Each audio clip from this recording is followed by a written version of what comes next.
masaya yung debate kagabi. So, ewan ko kung bakit yung aking kalokohan, siya pa yung na-pick up ng lahat. Una Pero muna, pagkaganda-ganda, I couldn't really improve on the extraordinary expose and explanation of our Senate President. So I felt I need to talk about the monster in the room. Okay. okay. Ma'am, una nga, dahil naging medyo controversial yung inyong naging explanation of votes, parang sabi ng mga taga-kamara, niyurakan nyo daw yung House of Representatives dun sa inyong explanation of votes. Dead magturo ng nanay ko dyan eh. Siyempre, as expected, wala akong nirurakan. Sabi ko nga, suggestion lang naman to, kayo magalit at wala namang pinipilit at sinasuggest ko lang. Total, panay flex ng ilan na impeach sino, impeach dyan. Ako, di ganyan. Huwag pakialaman ang mga pinili ng taong bayan, yung kaya na lang nila, kaya nasabi ko yun. Mhm. So ma'am, yung sinabi niyong dambuhalang sanggol at bonjing, you are referring to whom? Ang bira naman kayo, yung punchline, ipapaliwanag pa. Hindi na nakakatawa yun. And then may panawagan kay ma'am, may suggestion na palitan ang House Speaker sa halip na palitan si BP Sara na binoto ng marami nating kababayan. Ano ho yun? Dahil may nakuha kayong feedback na gusto ng palitan si Speaker. Matindi yung ugong eh, pero maraming nag-iintay ng bas-bas, di ba? Nung araw ng SONA, maraming nag-aabang. Nababalitaan ko rin yung mga umaalma. Mahal ko ang Kongreso, mahal ko mga kongresista. Yan ang institusyon na pinagsilbihan ko ng pinakamatagal na panahon. Labis-labis nga ang ibinigay kong taon dyan, 12. Bago pa nag-1986, nandyan na ako. Tanda ko na eh. Kaya, ang pagkaalam ko, ang trabaho ng kada kongresista ay pagsilbihan ng kanyang distrito o sektor. Bakit ngayon na iiba yata? Sayang naman, marami namang mahusay na kongresista talagang nakatutok sa kanilang distrito, tumutulong sa tao, abala sa flood control. Sana, yun na lang pagtuunan ng pansin. So ma'am, marami kayo nakausap from the House of Representatives saying na gusto na nilang palitan ang House leadership? Maraming abangers, di ba? Sino ba nagsabi nun? Maraming nag-iintay. Pero hindi dumating. Ang bas-bas, yun ang problema. Bas-bas from the palace? Alam niyo, nagbibiruan nga kami dito sa Senado, 24 different republics sa Kongreso. Talaga namang kung minsan, ang sabi nga nung isang matandang kongresista sa akin, marami kami rito, lahat bumuboto. Pero ang tanging botong inaantay ay yung boto ng Malacanang. Siyempre. So walang naging basbas. So yung ba, inabangan noong opening ng session? Yun ang dinig ko, hindi ko alam. Okay. Anyway, ngayong naka-archive na ho yung articles of impeachment, sinasabi nga na already dead yung impeachment case against BP Sara. At tama po daw bang sabihin na Senado ang pumatay sa articles of impeachment? Well, we archived it, that's for sure. Pero maliwanag naman sa sentimiento ng lahat kung ano yung utos ng Korte Suprema, masusunod. Kung may himala na mangyari at mag-reverse ang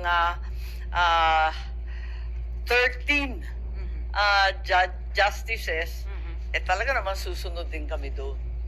So it means kahit naka-archive, mabubuhay pa yun. Pero another motion daw yun, ma'am. Another botohan para buhayin? Hindi ko alam. Dahil ako hindi ako naniniwala mangyayari yun eh. Kasi sinasabi nga, antayin yung 3 TRO, abang ay yung 3 MR, tapos yung TRO. Palagay ko, Malabo na yun. malabo na yun. Magti-TRO ba naman?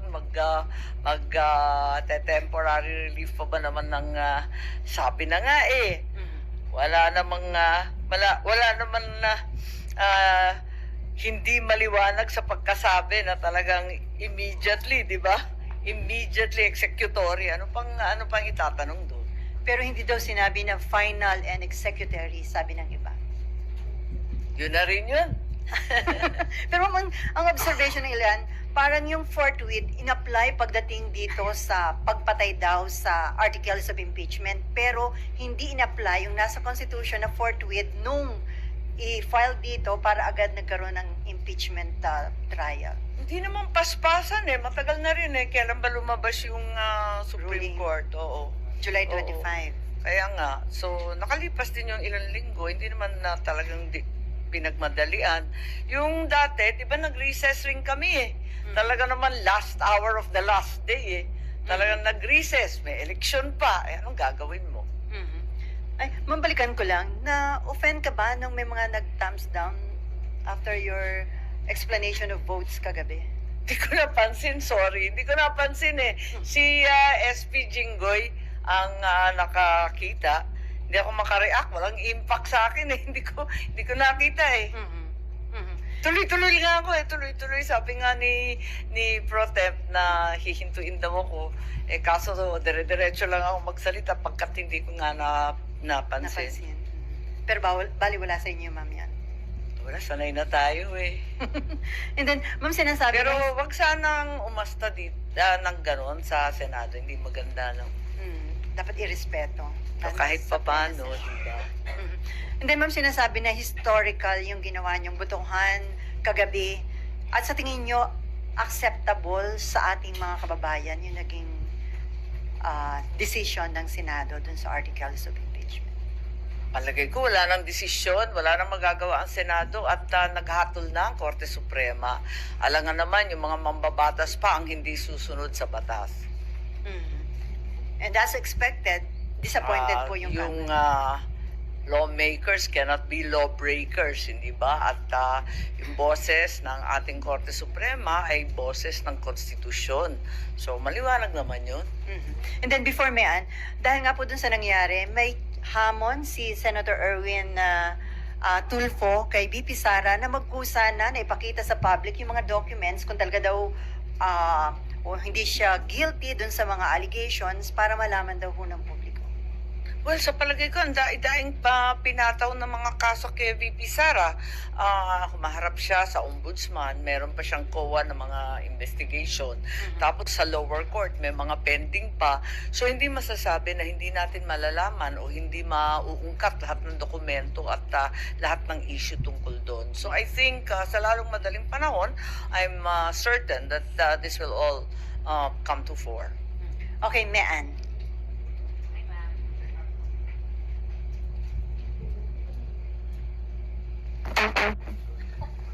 Mic drop! Sige. Ma'am, yung kahapon lang was supposed to be an explanation of vote. Bakit po kasama dun sa inyong statement yung sinasabing parang attack daw kay Speaker or attack sa House? Bakit yun naisip na kasama dapat sa explanation of vote nyo yun?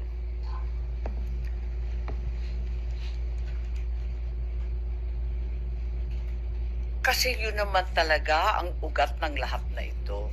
Politika naman talaga at ambisyon ng isang dambuhalang sanggol. So, hindi lihis sa usapin ang sinabi ko. And you really felt the need na sabihin na yun kagabi sa plenary, ma'am? Bakit? Bawal bang sabihin ang katotohanan? Unparliamentary ba magsaad ng totoo? Ma'am, hindi daw ba body shaming yun? Yung Wala point? naman akong minura. Wala naman akong pinangalanan. Mhm. Ma'am, nagkausap na kayo ni VP after last night's vote. Text-text lang. Papadala ng biblical quotation. Sino po nagpadala? Si VP, mahilig yung magpadala ng Biblia eh. Did she say thank you sa nangyari kagabi? What, maybe you know anything about the conversation po? Basta salamat sa Panginoon. Yun lang. Last on me. Ma'am, sinasabi po ng ilang justices, sila Justice Ascuna po, better daw yung ginawa niyong archiving kasi pwedeng-pwede talaga daw buhayin yung impeachment case once mag-reverse yung SC kesa daw Tama. dinismiss niyo. Oo, sang-ayon po ako sa opinion ni Justice Ascuna na maaring buhayin. Hindi yung nakatenga na hinihiling ng minority na nakatable. Maliwanag naman ang sinabi ni SP Cheese, ano, na yung archive, kahit sinasabi nung iba na ni minsan hindi pa nangyayari na binuhay muli, pwede, theoretically, pwedeng buhayin yan. At pwede rin naman magkaroon ng bagong resolusyon kapag may bagong hatol ang ating Korte Suprema. Hindi na mga pinagbabawal. Pero ma'am, bakit nga po hindi pa hinintay mag-rule with finality yung Supreme Court? Para sa akin, nakakatawa naman kung mag-iintay na mag-iintay. Isipin mo, talagang yung Korte Suprema, iintay pa sila, mag-iintay pa tayo ng first MR. Judgment on the first MR, second MR, third MR, kung minsan meron pa. Anong gagawin natin kapag napakarami nitong MR, sunod-sunod, di ba? Kung minsan nagkakaroon pa ng second and third following the first. Ito, iba-iba yung mga pumila. Anong gagawin kapag nag-MR din si VP Sara? Aantayin na naman natin. Aabutin na tayo ng February 6 at wala akong kaduda-duda na by February 6, 2026, may pipila ng panibagong impeachment. So, hintayin na lang yun. Aabutin na yan dahil kulang sa 6 na buwan, di ba? Andyan na. Okay, Dexter. And then Amor? Si Sandra. Dexter. Microphone. Hi, Sen. Good morning. Yes. Sen, your thoughts, kasi may mga nagsasabi ng mga legal luminaries na yung purpose ng Duterte Black o ng Mayorya, ni Senator Marcoleta, to dismiss, burahin yung impeachment case ni BP Sara, Basura, ay doon nanalo ng 19-4-1 kagabi, lumalabas na mas nanaig yung adhikain ng Menorya dahil archive lang siya, dahil nandyan pa yung record ng impeachment. Ano pong thoughts nyo? Instead na i-dismiss na basura na talaga, parang mas nanaig pa yung gusto ng Menorya na i-table or halos kapareho lang kasi nung archive. Dahil yung archive, Ang nandyan lang table siya. hindi pareho ng archive, Okay. Liwanagin natin. Ang table parang deferral, kumbaga postponement, tsaka na. Samantalang, ang archive, talagang parang final na yan. Kumbaga, dead files na siya. Unless may mangyari ulit, di buhayin. So, iba pa rin. Parang dismiss na rin. Kaya lang, may pagkakataon kung magbago yung Korte Suprema, which is highly unlikely to my mind, that it will be revived if not by pulling out from the archives, but rather from a new resolution or a new effort and initiative on the part of the senators. So it's very unlikely that a unanimous Supreme Court decision will be overturned on motion for reconsideration. In the very unlikely case that it will be overturned, what's the guarantee na hindi rin mag-MR nga si VP Sara? Aantayin ba natin yan hanggang kingdom come?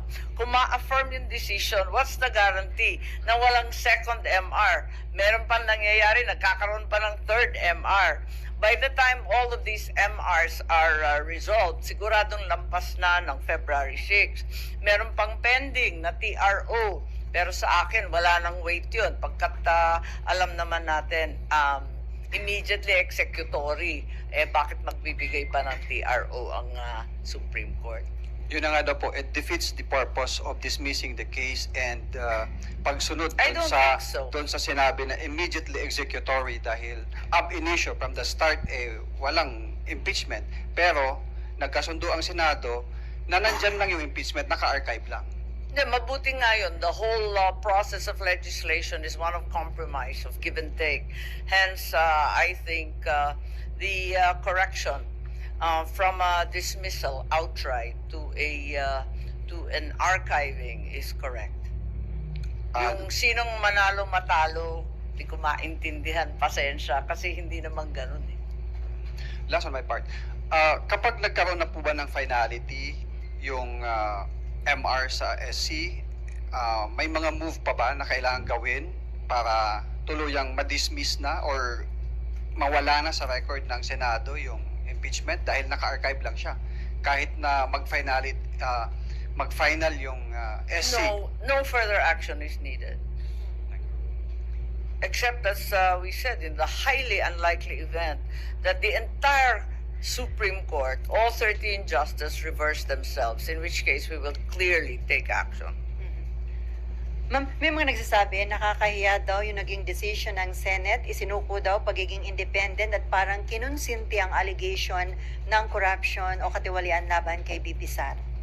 Sa palagay ko, wala kaming kinukonsinti, sumusunod lang tayo sa batas at yun nga, patuloy pa rin yung iba't ibang kaso kung saan sigurado akong mabubunyag ang kailangan mabunyag, mapepresenta ang ebidensya na nararapat at malalaman natin sa hunot dulo ang katotohanan ng mga pangyayari. Okay, Sandra. Sandra Hello. po, GMA7. Ma'am, do you agree that the impeachment is as good as dead? Dahil nga po daw, para naman mailabas mo siya sa archive, kailangan din ng pagbutuhan at syempre yung numero na naman ay baka kapareho din kung paano kayo bumoto kagabi. Yes, it's dead, but it's not really buried. But yes, it's dead. In effect, because it's in the archive. But sabi nga ni Justice Ascuna, pwede na mahugutin pa ulit kung magbago ang Korte Suprema. Sumusunod lang kami sa batas at sa Korte Suprema. Kaya nga tinatawag na Supreme Court yan. Alam nga naman na Super Supreme Court pa kami, katulad ni sabi ni SP, o Supremer Court pa kami, o may Supremest pa. Wala namang ganun eh. Talagang Supreme Court.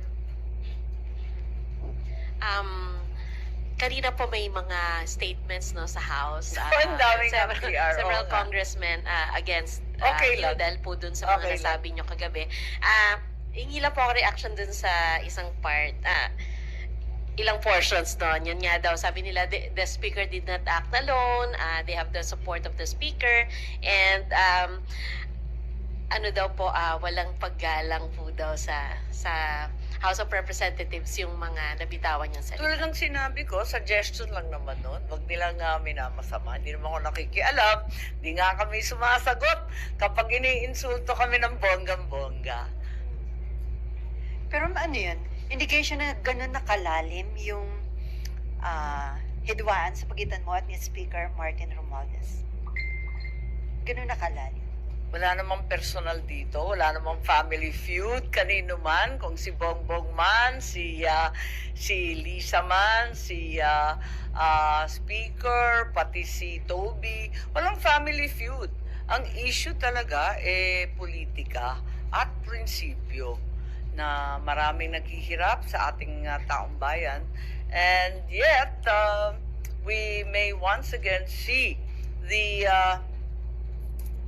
most corrupt budget in the history of the Philippines daw. Sabi nung iba, yung GAA 2025, baka maulit na naman ng 2026 dahil reenacted pa daw. Naku naman, wag naman sana.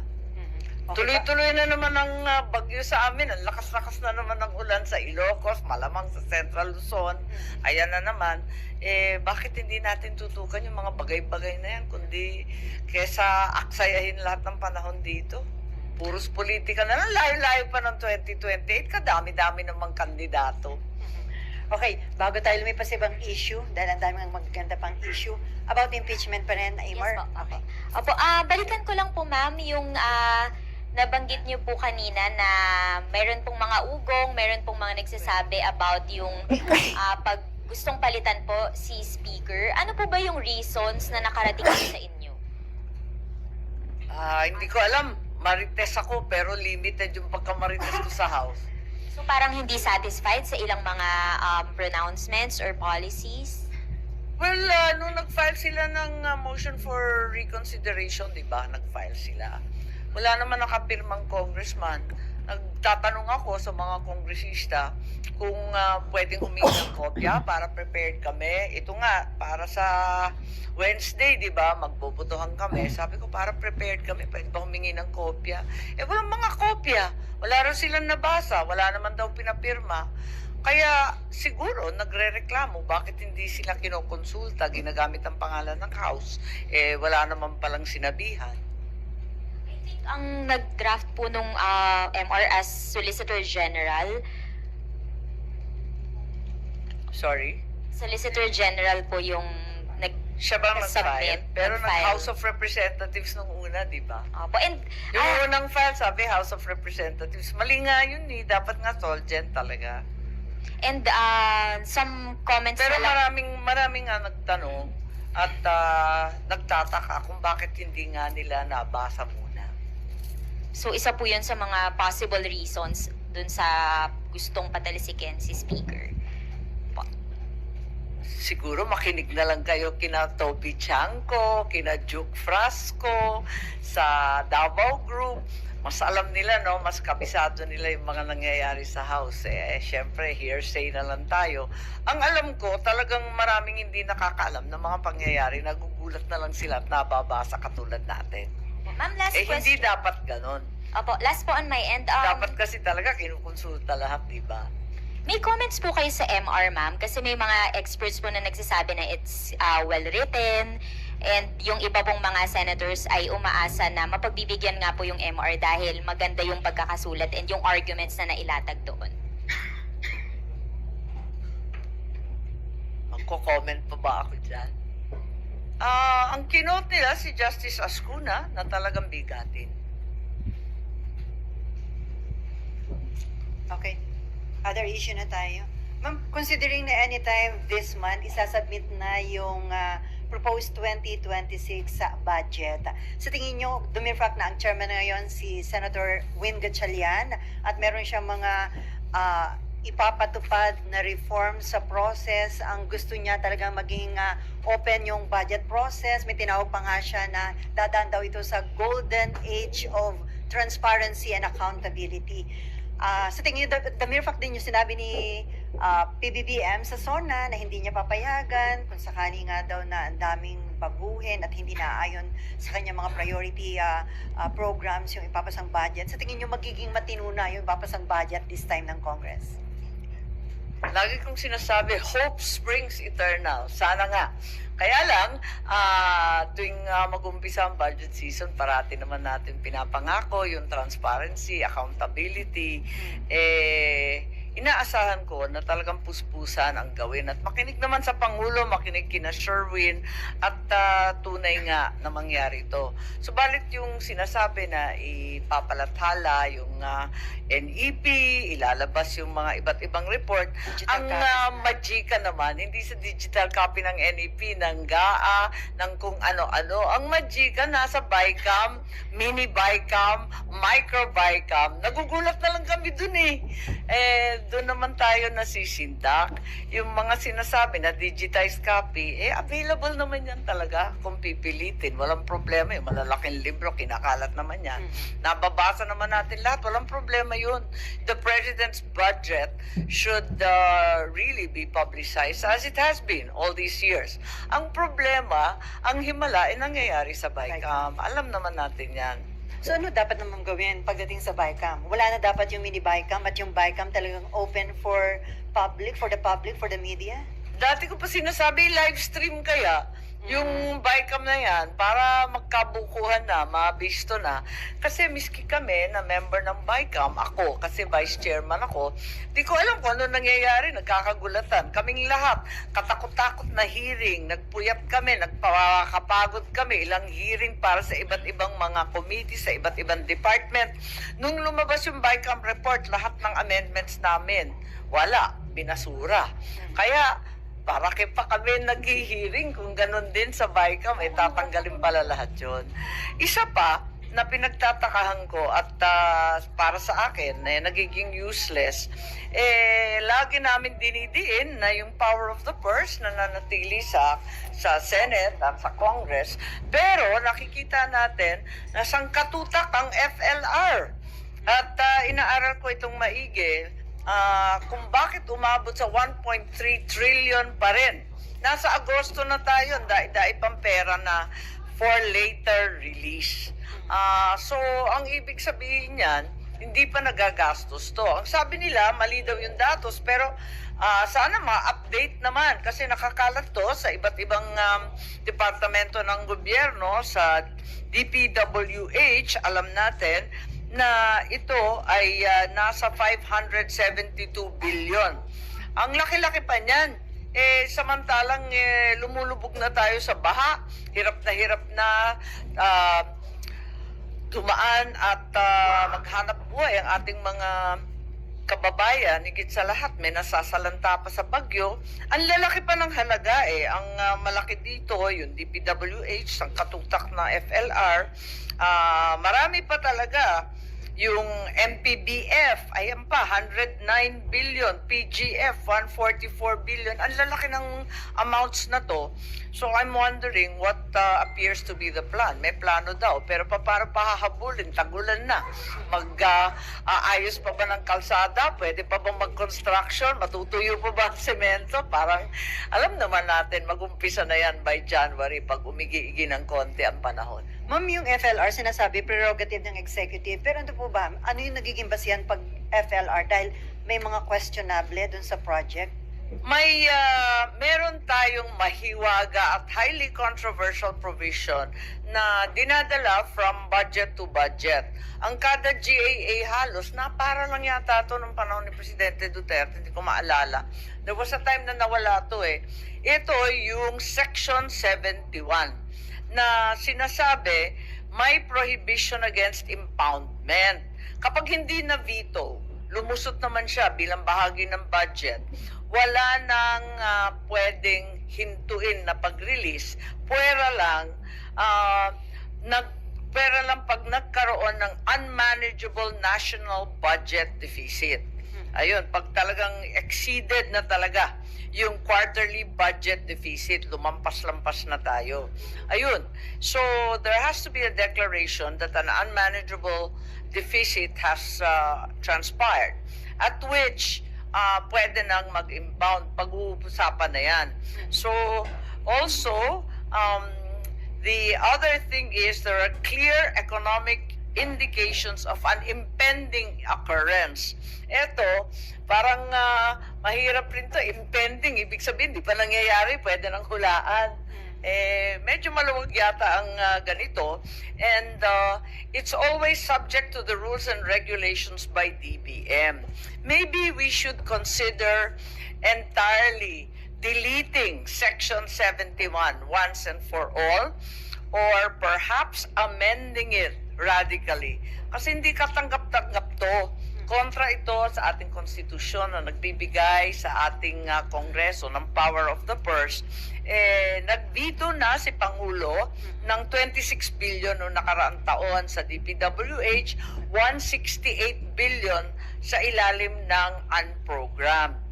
Pero kung wala naman unmanageable deficit, meron namang cash programming, meron namang prudent fiscal management, bakit kinakailangan pang harangin? At napopolitika pa, kasi alam naman natin, yung buong Duterte block, naka-FLR. Ang bigat naman nun. Ang balita, may saro na, andyan na sa iba't ibang department, wala nang magawa yung DBM, pero nakatenga sa mga department. So karamihan po na naka-FLR ay dun sa Opposition. Sa opposition. Opo. Sa Sorry. Senate and House. Yes. Ang balita ko pati congressman. Oo. Sorry? Hindi daw insertion. Sorry? Hindi daw insertion. The president vetoed quite a few of the insertions as well as the new appropriations as well as the additional amounts. Marami siyang vinito. Pero yung mga inapprove, parang vinito na rin kasi hindi lumalabas. Agosto na. So yung FLR parang ginagamit na panggigipit sa opposition, ma'am? May pakiramdam na ganun. So ang nagsasuffer, yung mga projects na dapat pakinabangan na ho ng taong bayan. Yes, at sa totoo lang, marami dyan walang kinalaman sa amin, kundi request talaga ng mga department. Alam naman ninyo yan di ba? Pag dumarating tayo sa budget season, ang bawat department, bawat ahensya, humihingi ng karagdagang pondo. Yun, napapakiusapan. Okay, Nympha and then Mean. Ma'am, ang House of Representatives po nag-adapt ng resolution para gawing bukas, i-open yung bicameral conference committee meetings. Whereas ang Senate naman po, meron kayong resolution, concurrent resolution para That's right. i-publish yung digital copy. So paano yun i-reconcile, ma'am? And naniniwala ba kayo sa sincerity ng House to open the bicam? Like I said, hope springs eternal. Otherwise, hindi na tayo magtatrabaho, no? Kasi nakakalungkot na. Paulit-ulit na lang itong nangyayari. Paulit-ulit na pangako. Tutuparin pa. Ay, nako talaga naman. At, yun, umaasa pa rin ako na ma-i-improve naman natin kasi ang sagwa ng mga nangyayari no, nakaraan yung 2024, ganon, 2025, mas malala. Talagang na-overhaul ang budget na nakita namin dito sa Senate. Speaker kasi po ang nag-push ng resolution, siya yung author ng resolution para sa open bicam. Pero, ma'am, kasi di ba sa House supposedly nanggaling yung binanggit nyo for this year's budget na AKAP. Di ba? So, wala kayo nakikitang, ano ba to, lip service lang ba to? Or what? Hindi ko alam. Hindi ko pa nabasa yung resolution. Yung nakita ko yung filed na bill for budget reform.